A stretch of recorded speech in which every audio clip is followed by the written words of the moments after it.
नमस्कार। गुजरात के राज्यपाल श्रीमान आचार्य देवव्रत जी, लोकसभा अध्यक्ष श्रीमान ओम बिरला जी, संसदीय कार्य मंत्री श्री प्रहलाद जोशी जी, राज्यसभा के उपसभापति श्री हरिवंश जी, संसदीय कार्य राज्य मंत्री श्री अर्जुन मेघवाल जी, गुजरात विधानसभा के स्पीकर श्री राजेंद्र त्रिवेदी जी, देश के विभिन्न विधायिकाओं से पीठाधीश सभी पीठासीन अधिकारीगण, अन्य सभी महानुभाव, देवी और सज्जनों, आज मां नर्मदा के किनारे सरदार पटेल जी के सानिध्य में दो बहुत ही महत्वपूर्ण अवसरों का संगम हो रहा है। Greetings to all my fellow Indians on Constitution Day. We pay tribute to all those great women and man who were involved in the making of our constitution। आज संविधान दिवस भी है और संविधान की रक्षा करने में अहम भूमिका निभाने वाले आप पीठासीन अधिकारियों का सम्मेलन भी है। ये वर्ष पीठासीन अधिकारियों के सम्मेलन का शताब्दी वर्ष भी है। इस महत्वपूर्ण उपलब्धि के लिए आप सभी को बहुत बहुत बधाई। साथियों, आज डॉक्टर राजेंद्र प्रसाद और बाबा साहब आम्बेडकर से लेकर के संविधान सभा के उन सभी व्यक्तित्वों, उनको सबको नमन करने का भी दिन है, जिनके अथक प्रयासों से हम सब देशवासियों को संविधान मिला है। आज का दिन पूज्य बापू की प्रेरणा को, सरदार वल्लभ भाई पटेल की प्रतिबद्धता को प्रणाम करने का दिन है। ऐसे ही अनेक दूरदर्शी प्रतिनिधियों ने स्वतंत्र भारत के नवनिर्माण का मार्ग तय किया था। देश उन प्रयासों को याद रखे, इसी उद्देश्य से 5 साल पहले 26 नवंबर को संविधान दिवस के रूप में मनाने का फैसला किया गया था। मैं पूरे देश को हमारे लोकतंत्र के इस अहम पर्व के लिए बधाई देता हूं। साथियों, आज की तारीख देश पर सबसे बड़े आतंकी हमले के साथ भी जुड़ी हुई है। 2008 में पाकिस्तान से भेजे गए आतंकियों ने मुंबई पर धावा बोल दिया था। इस हमले में अनेक लोगों की मृत्यु हुई थी। अनेक देशों के लोग मारे गए थे। मैं मुंबई हमले में मारे गए सभी लोगों को अपनी श्रद्धांजलि अर्पित करता हूं। इस हमले में हमारे पुलिस बल के कई जाबाज शहीद हुए थे, मैं उन्हें भी नमन करता हूं। मुंबई हमले के जख्म भारत भूल नहीं सकता। अब आज का भारत नई नीति, नई रीति के साथ आतंकवाद का मुकाबला कर रहा है। मुंबई हमले जैसी साजिशों को नाकाम कर रहे, आतंक को मुंहतोड़ जवाब देने वाले, भारत की रक्षा में प्रतिपल जुटे हमारे सुरक्षा बलों का भी आज मैं वंदन करता हूं। साथियों, As a presiding officers, you have a key role in our democracy. आप सभी पीठासीन अधिकारी कानून निर्माता के रूप में संविधान और देश के सामान्य मानवी को जोड़ने वाली एक बहुत अहम कड़ी है।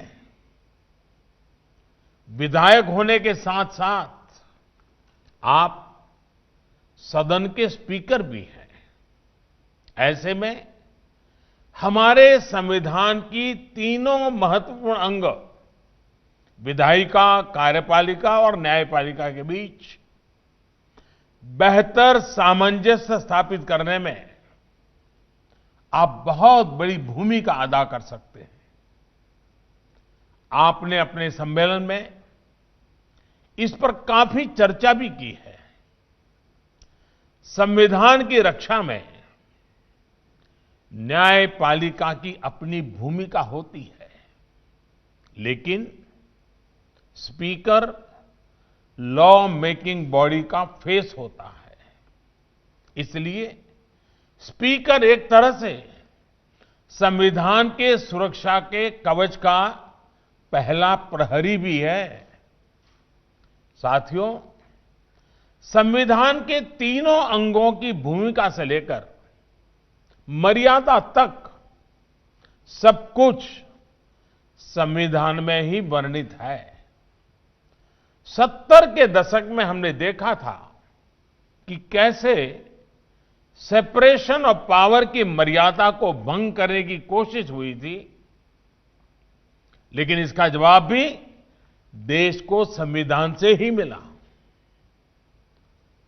बल्कि इमरजेंसी के उस दौर के बाद चेक्स एंड बैलेंस का सिस्टम मजबूत से मजबूत होता गया।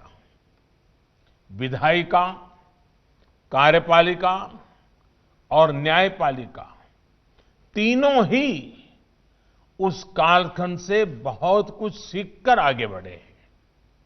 आज भी वो सीख उतनी ही प्रासंगिक है। बीते 6-7 सालों में विधायिका, कार्यपालिका और न्यायपालिका में सामंजस्य को और बेहतर करने का प्रयास हुआ है। साथियों, इस तरह के प्रयासों का सबसे बड़ा प्रभाव पड़ता है जनता के विश्वास पर।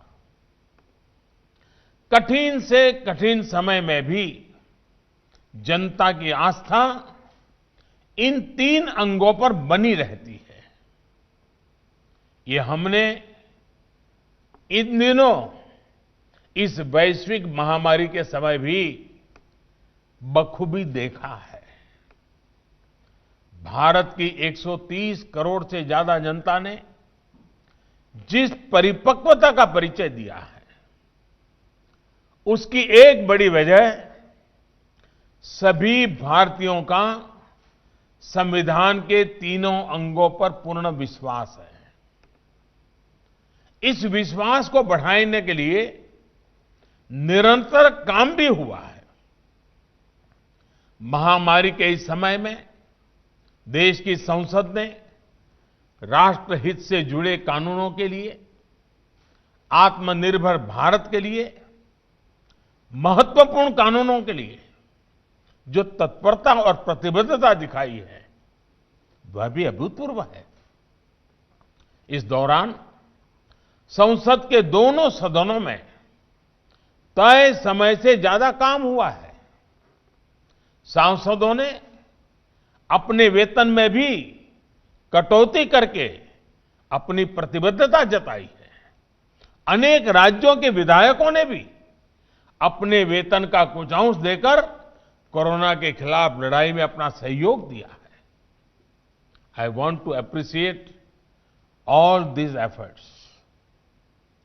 In the COVID times, these steps play a leading role in boosting public confidence. साथियों, कोरोना के इस समय में हमारी चुनाव प्रणाली की मजबूती भी दुनिया ने देखी है। इतने बड़े स्तर पर चुनाव होना समय पर परिणाम आना, सुचारू रूप से नई सरकार का बनना,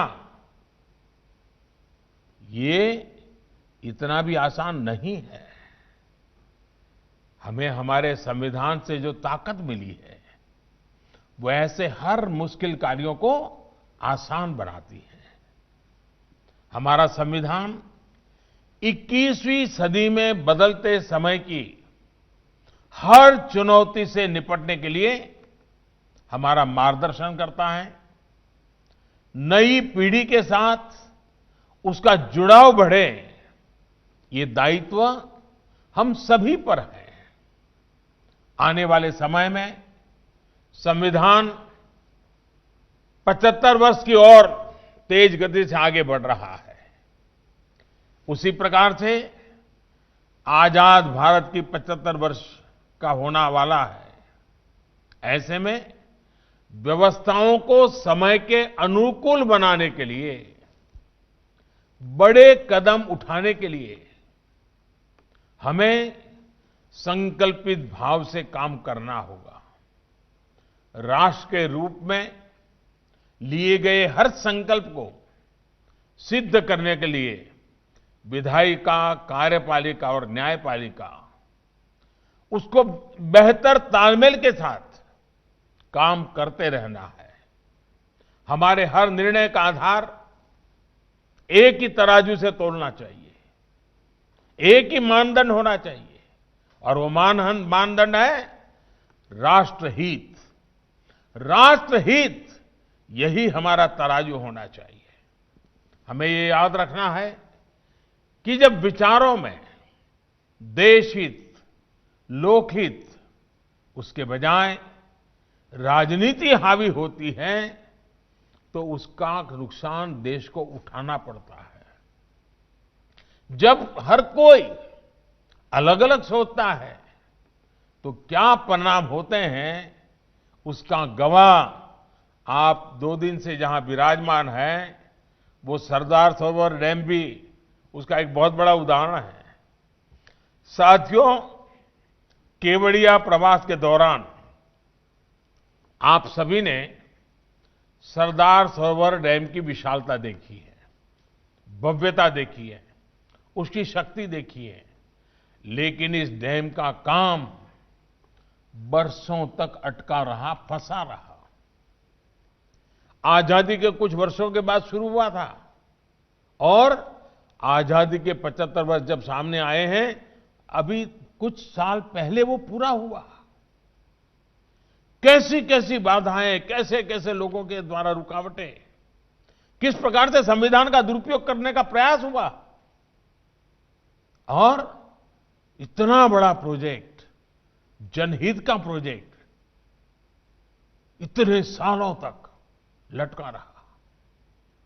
आज इस डैम का लाभ गुजरात के साथ ही मध्य प्रदेश, महाराष्ट्र और राजस्थान के लोगों को भी हो रहा है। इस बांध से गुजरात की 10 लाख हेक्टेयर जमीन को, राजस्थान की 2.5 लाख हेक्टेयर जमीन को सिंचाई की सुविधा सुनिश्चित हुई है। गुजरात के 9,000 से ज्यादा गांव, राजस्थान और गुजरात के अनेकों छोटे बड़े शहरों को घरेलू पानी की सप्लाई इसी सरदार सरोवर बांध की वजह से हो पा रही है। और जब पानी की बात आती है, तो मुझे एक प्रसंग भी याद आता है। जब नर्मदा का पानी अनेक विवादों में रहा, अनेक संकटों से गुजरे, आखिरकार कुछ रास्ते निकले, लेकिन जब राजस्थान को पानी पहुंचाया, तो भैरों सिंह जी शेखावत और जसवंत सिंह जी दोनों गांधीनगर स्पेशली मिलने आए। मैंने पूछा क्या काम है, बोले आकर के बताएंगे। वो आए और मुझे उतना उन्होंने अभिनंदन दिए, इतने आशीर्वाद दिए, इतनी, मैंने कहा इतना प्यार, इतनी भावना क्या। अरे बोले भाई, इतिहास गवाह है कि पानी के बूंद के लिए भी युद्ध हुए हैं, लड़ाइयां हुई हैं, दो दो परिवारों के बीच बंटवारा हो गया है। बिना कोई संघर्ष, बिना कोई झगड़े गुजरात से नर्मदा का पानी राजस्थान पहुंच गया, राजस्थान की सूखी धरती को अपने पानी पहुंचाया। ये हमारे लिए इतने गर्व और आनंद का विषय है और इसलिए हम तुम्हें मिलने आए हैं। आप देखिए, ये काम अगर पहले हुआ होता, इसी बांध से जो बिजली पैदा हो रही है उसका अधिकांश लाभ मध्य प्रदेश और महाराष्ट्र को हो रहा है। साथियों, ये सब बरसों पहले भी हो सकता था। लोक कल्याण की सोच के साथ, विकास को सर्वोच्च प्राथमिकता की अप्रोच के साथ ये लाभ पहले भी मिल सकते थे, लेकिन बरसों तक जनता इनसे वंचित रही। और आप देखिए, जिन लोगों ने ऐसा किया उन्हें कोई पश्चाताप नहीं है। इतना बड़ा राष्ट्रीय नुकसान हुआ, बांध की लागत कहां से कहां पहुंच गई, लेकिन जो इसके जिम्मेदार थे उनके चेहरे पर कोई शिकन नहीं है। हमें देश को इस प्रवृत्ति से बाहर निकालना है। साथियों, सरदार पटेल की इतनी विशाल प्रतिमा के सामने जाकर दर्शन करके आप लोगों ने भी नई ऊर्जा महसूस की होगी, आपको भी एक नई प्रेरणा मिली होगी। दुनिया की सबसे ऊंची प्रतिमा स्टैच्यू ऑफ यूनिटी, ये हर भारतीय का गौरव बढ़ाती है। और जब सरदार पटेल स्टैच्यू बना है, वो जनसंघ के मेंबर नहीं थे, भाजपा के मेंबर नहीं थे, कोई राजनीतिक छुआछूत नहीं। जैसे सदन में एक भाव की आवश्यकता होती है, वैसे देश में भी एक भाव की आवश्यकता होती है। ये सरदार साहब का स्मारक उस बात का जीता जागता सबूत है कि जहां कोई राजनीतिक छुआछूत नहीं है। देश से बड़ा कुछ नहीं होता, देश के गौरव से बड़ा कुछ नहीं होता। आप कल्पना कर सकते हैं, 2018 में स्टैच्यू ऑफ यूनिटी के लोकार्पण के बाद करीब करीब 46 लाख लोग, 46 लाख, यहां इस सरदार साहब स्टैच्यू को अपना नमन करने के लिए आए हैं। कोरोना की वजह से 7 महीनों तक स्टैच्यू दर्शन बंद नहीं हुए होते तो ये आंकड़ा और ज्यादा होता। मां नर्मदा के आशीर्वाद से स्टैच्यू ऑफ यूनिटी, ये पूरा केवड़िया शहर भारत के भव्यतम शहरों में शामिल होने के लिए तेजी से खड़ा हो रहा है। सिर्फ कुछ ही वर्षों में, और अभी ये गवर्नर श्रीमान आचार्य जी ने बड़े विस्तार से इसका वर्णन किया है, कुछ ही वर्षों में इसका स्थान का कायाकल्प हो गया है। जब विकास को सर्वोपरि रखकर, कर्तव्य भार को सर्वोपरि रखकर काम होता है तो परिणाम भी मिलते हैं। आपने देखा होगा, इन 2 दिन दरमियान आपको कई गाइड से मिलना हुआ होगा, कई व्यवस्था में जुड़े हुए लोगों से मिलना। ये सारे नौजवान बेटे बेटियां इसी इलाके की हैं, आदिवासी परिवारों की बच्चियां हैं। और आपको जब बताती होगी, बहुत एग्जैक्टनेस शब्दों का उपयोग करती हैं, आपने देखा होगा। ये ताकत हमारे देश में पड़ी है, हमारे गांव के अंदर भी ये ताकत पड़ी है। सिर्फ थोड़ी राख हटाने की जरूरत है, वो एकदम से प्रज्वलित हो जाती है। आपने देखा होगा दोस्तों, विकास के इन कार्यों ने यहां के आदिवासी भाई बहनों को भी एक नया आत्मविश्वास दिया है। साथियों, हर नागरिक का आत्मसम्मान हो, आत्मविश्वास बढ़े, ये संविधान की भी अपेक्षा है, हमारा भी ये निरंतर प्रयास है। ये तभी संभव है जब हम सभी अपने कर्तव्यों को, अपने अधिकारों का स्रोत मानेंगे, अपने कर्तव्यों को सर्वोच्च प्राथमिकता देंगे। कर्तव्यों पर, संविधान पर सबसे ज्यादा बल दिया गया है, लेकिन पहले के दौर में उसे ही भुला दिया गया। चाहे सामान्य नागरिक हो, कर्मचारी हो, जनप्रतिनिधि हो, न्यायिक व्यवस्था से जुड़े लोग हो, हर व्यक्ति, हर संस्थान के लिए कर्तव्यों का पालन बहुत प्राथमिकता है, बहुत जरूरी है। संविधान में तो हर नागरिक के लिए ये कर्तव्य लिखित रूप में भी है और अभी हमारे स्पीकर आदरणीय बिरला जी ने कर्तव्यों के विषय में विस्तार से हमारे सामने विषय भी रखा। Friends, our constitution has many special features, but one very special feature is the importance given to duties. Mahatma Gandhi himself was very keen about this. He saw a close link between rights and duties. He felt that once we perform our duties, rights will be safeguarded. साथियों, अब हमारे प्रयास ये होने चाहिए कि संविधान के प्रति सामान्य नागरिक की समझ और ज्यादा व्यापक हो। इसके लिए संविधान को जानना, समझना भी बहुत जरूरी है। आजकल हम सब लोग सुनते हैं केवाईसी। ये बहुत कॉमन शब्द है, हर कोई जानता है। केवाईसी का मतलब है नो योर कस्टमर। ये डिजिटल सुरक्षा का एक बड़ा अहम पहलू बना हुआ है।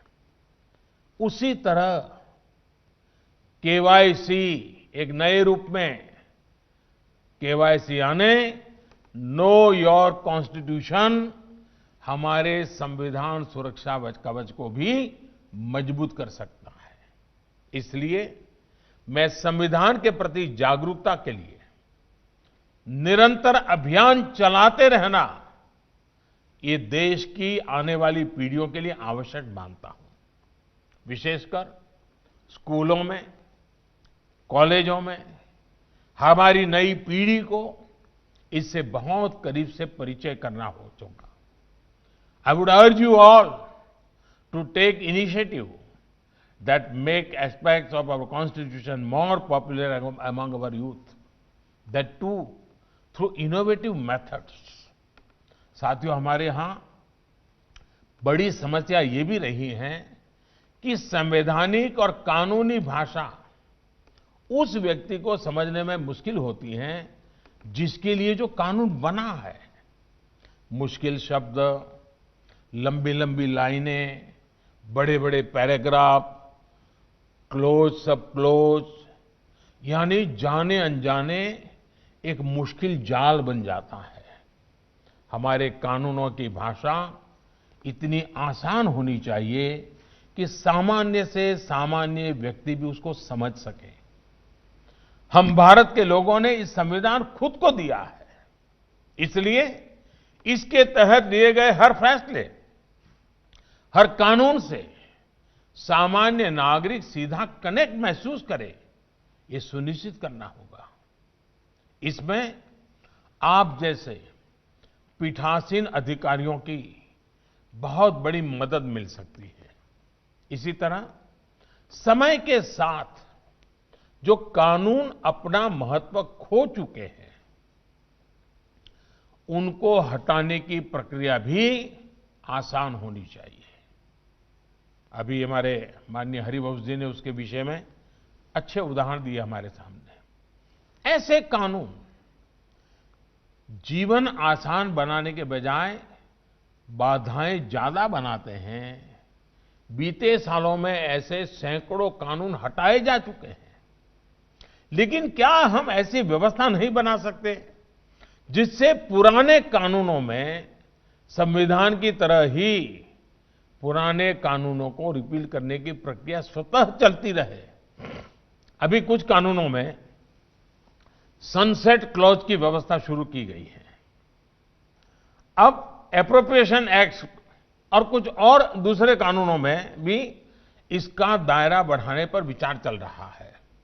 मेरा सुझाव है कि राज्य की विधानसभाओं में भी इस प्रकार की व्यवस्था सोची जा सकती है, ताकि पुराने अनुपयोगी कानूनों को स्टैट्यूट बुक से हटाने के लिए प्रोसीजर रिक्वायरमेंट्स में बचा जा सके। इस प्रकार की व्यवस्था से कानूनी कंफ्यूजन बहुत कम होगा और सामान्य नागरिकों को भी आसानी होगी। साथियों, एक और विषय है और वो भी इतना ही महत्वपूर्ण है, वो चुनावों का। वन नेशन वन इलेक्शन सिर्फ एक चर्चा का विषय नहीं है, बल्कि ये भारत की जरूरत है। हर कुछ महीने में भारत में कहीं न कहीं बड़े चुनाव हो रहे होते हैं। इससे विकास के कार्यों पर जो प्रभाव पड़ता है, उसे आप सब भली भांति जानते हैं। ऐसे में वन नेशन वन इलेक्शन पर गहन अध्ययन और मंथन आवश्यक है और इसमें पीठासीन अधिकारी काफी मार्गदर्शन कर सकते हैं, गाइड कर सकते हैं, लीड कर सकते हैं। इसके साथ ही लोकसभा हो, विधानसभा हो या पंचायत चुनाव हो, इनके लिए एक ही वोटर लिस्ट काम में आए, इसके लिए हमें सबसे पहले रास्ता बनाना होगा। आज हर एक के लिए अलग अलग वोटर लिस्ट है, हम क्यों खर्चा कर रहे हैं, समय क्यों बर्बाद कर रहे हैं। अब हर एक के लिए 18 साल से ऊपर तय है। पहले तो उम्र में फर्क था, इसलिए थोड़ा वो रहा, अब कोई जरूरत नहीं है। साथियों, डिजिटाइजेशन को लेकर संसद में और कुछ विधानसभाओं में कुछ कोशिशें हुई है, लेकिन अब पूर्ण डिजिटलीकरण करने का समय आ चुका है। अगर आप प्रिसाइडिंग ऑफिसर्स इसमें जुड़े इनिशिएटिव लेंगे तो मुझे विश्वास है कि हमारे विधायक गण, सांसद गण भी तेजी से ये टेक्नोलॉजी को एडॉप्ट कर लेंगे। क्या आजादी के 75 वर्ष को देखते हुए आप इससे जुड़े लक्ष्य तय कर सकते हैं? कोई टारगेट तय करके यहां से जा सकते हैं? साथियों, आज देश के सभी विधायी सदनों को डेटा शेयर करने की दिशा में आगे बढ़ना जरूरी है, ताकि देश में एक सेंट्रल डेटाबेस हो। सभी सदनों के कामकाज का एक रियल टाइम ब्यौरा आम नागरिक को भी उपलब्ध हो और देश के सभी सदनों को भी ये उपलब्ध हो। इसके लिए नेशनल ई विधान एप्लीकेशन के रूप में एक आधुनिक डिजिटल प्लेटफॉर्म पहले से ही विकसित किया जा चुका है। मेरा आप सभी से आग्रह रहेगा कि इस प्रोजेक्ट को जल्द से जल्द एडॉप्ट करें। अब हमें अपनी कार्यप्रणाली में ज्यादा से ज्यादा टेक्नोलॉजी के इस्तेमाल, पेपरलेस तौर तरीकों पर बल देना चाहिए। साथियों, देश को संविधान सौंपते समय संविधान सभा इस बात को लेकर एकमत थी कि आने वाले भारत में बहुत सी बातें परंपराओं से भी स्थापित होगी। संविधान सभा चाहती थी कि आने वाली पीढ़ियां ये सामर्थ्य दिखाएं और नई परंपराओं को अपने साथ जोड़ते चले। हमें अपने संविधान के शिल्पियों की इस भावना का भी ध्यान रखना है। पीठासीन अधिकारी होने के नाते आप सभी क्या नया कर सकते हैं, कौन सी नई भी चीज जोड़ सकते हैं, इस दिशा में भी कुछ न कुछ कंट्रीब्यूट करेंगे तो देश के लोकतंत्र को एक नई ताकत मिलेगी। विधानसभा की चर्चाओं के दौरान जन भागीदारी कैसे बढ़े, आज की युवा पीढ़ी कैसे जुड़े, इस बारे में भी सोचा जा सकता है। अभी दर्शक दीर्घाओं में लोग आते हैं, चर्चा भी देखते हैं, लेकिन इस प्रक्रिया को बहुत नियोजित तरीके से भी किया जा सकता है। जिस विषय पे चर्चा हो, उस विषय के अगर संबंधित लोग वहां रहे उस दिन, तो ज्यादा लाभ होगा। जैसे मानो शिक्षा से जुड़ा कोई विषय हो तो विद्यार्थियों को, शिक्षकों को, यूनिवर्सिटी के लोगों को बुलाया जा सकता है। सामाजिक सरोकार से जुड़ा कोई अन्य विषय हो तो उससे संबंधित समूह को बुलाया जा सकता है। महिलाओं के संबंधित कोई विषय की चर्चा हो तो उनको बुलाया जा सकता है। इसी तरह कॉलेजों में भी मॉक पार्लियामेंट को बढ़ावा देकर हम बहुत बड़ी मात्रा में इसको प्रचारित कर सकते हैं और हम स्वयं भी उससे जुड़ सकते हैं। कल्पना करिए, यूनिवर्सिटी के छात्रों की संसद हो और आप खुद उसे संचालित करें। इससे विद्यार्थियों को कितनी प्रेरणा मिलेगी, कितना कुछ नया सीखने को मिलेगा। ये मेरे सुझाव भर हैं। आपके पास वरिष्ठता भी है, आपके पास अनुभव भी है। मुझे विश्वास है कि ऐसे अनेक प्रयासों से हमारी विधायी व्यवस्थाओं पर जनता का विश्वास और मजबूत होगा। एक बार फिर इस कार्यक्रम में मुझे निमंत्रित करने के लिए मैं स्पीकर महोदय का बहुत आभार व्यक्त करता हूं। मैंने ऐसे ही सुझाव दिया था, लेकिन स्पीकर साहब ने केवड़िया में इस कार्यक्रम की रचना की। गुजरात के लोगों की मेहमान नवाजी तो बहुत अच्छी होती है। वैसे हमारे देश के हर कोने में स्वभाव है, तो उसमें तो कोई कमी नहीं आई होगी, ऐसा मुझे पूरा विश्वास है। लेकिन इसको देखने के बाद हो सकता है आपके मन में कई अच्छे नए विचार आए हों। अगर वहाँ वो विचार अगर पहुँचा देंगे तो जरूर उसका लाभ होगा इसके विकास में, क्योंकि एक पूरे राष्ट्र के लिए एक गौरवपूर्ण जगह बनी है। उसमें हम सबका योगदान हो, क्योंकि इसके मूल में आपको याद होगा, हिंदुस्तान के हर गांव से किसानों ने खेत में जो औजार उपयोग किया था, वैसा पुराना औजार इकट्ठा किया था हिंदुस्तान के 6 लाख गांवों से, और उसको यहां पर मेल्ट करके इस स्टैच्यू बनाने में किसानों के खेत में उपयोग किए गए औजार का में से लोहा निकालकर इस स्टैच्यू में उपयोग किया गया है। यानी इसके साथ एक प्रकार से हिंदुस्तान का हर गांव, हर किसान जुड़ा हुआ है। साथियों, नर्मदा जी और सरदार साहब के सानिध्य में ये प्रवास आपको प्रेरित करता रहे, इसी कामना के साथ आप सबको मेरी तरफ से बहुत बहुत आभार, बहुत बहुत धन्यवाद, बहुत शुभकामनाएं। माननीय प्रधानमंत्री नरेंद्र मोदी जी का संबोधन के लिए हार्दिक धन्यवाद और आभार। सभी माननीय अतिथियों से विनम्र निवेदन कि सम्मेलन के समापन के साथ। और ये तस्वीरें हम देख रहे थे केवड़िया से, जहां पर चल रहा था 80वां अखिल भारतीय पीठासीन अधिकारियों का